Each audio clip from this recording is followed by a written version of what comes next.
بسم اللہ الرحمن الرحیم۔ آج جس طرح خیبر پختونخوا کے اسلام آباد میں کے پی ہاؤس کے اوپر جو رینجرز نے ریڈ کیا ہے، یہ انتہائی قابل افسوس ہے، انتہائی قابل مذمت ہے۔ میں صرف پوچھنا چاہتا ہوں حکومت سے کہ وہ تمام حد پلان کر رہے ہیں، نو قانون کا خیال رکھ رہے ہیں، نہ آئین کا خیال رکھ رہے ہیں، صرف زور زر اور دباؤ کے ذریعے جو ہے نا معاملات کو آگے بڑھانا چاہتے ہیں۔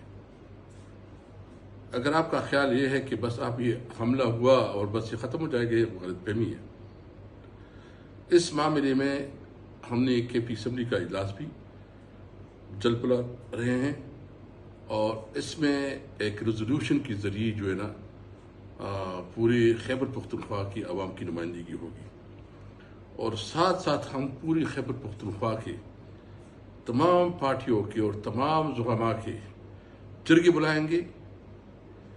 جس طرح ابھی ہمارا چیف منسٹر جو ہے نا وہ اسکرین سے آؤٹ ہے، ان کو ابڈکٹ کیا گیا ہے، ان کو گرفتار کیا گیا ہے۔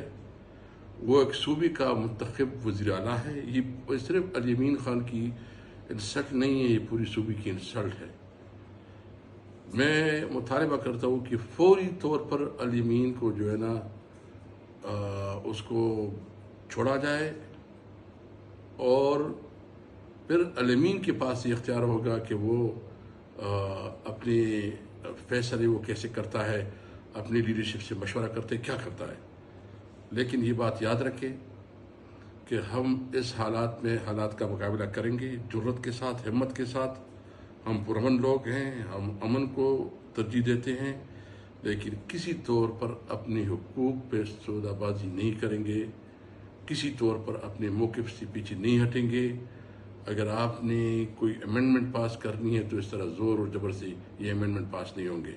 ہم نے انشاءاللہ تعالیٰ ایک دو دن میں، ابھی میرے چودھری صاحب سے بھی بات ہوئی، وہ 7 تاریخ کو جلسہ کر رہا ہے، اس میں اعلان کرے گا، اور ساتھ ساتھ جو ہے نا دیگر پولیٹیکل پارٹیوں کے ساتھ بھی، خاص کر اختر بینگل صاحب اور دیگر جو اپوزیشن پارٹی ہے اس کے ساتھ بھی رابطے کر رہا ہوں۔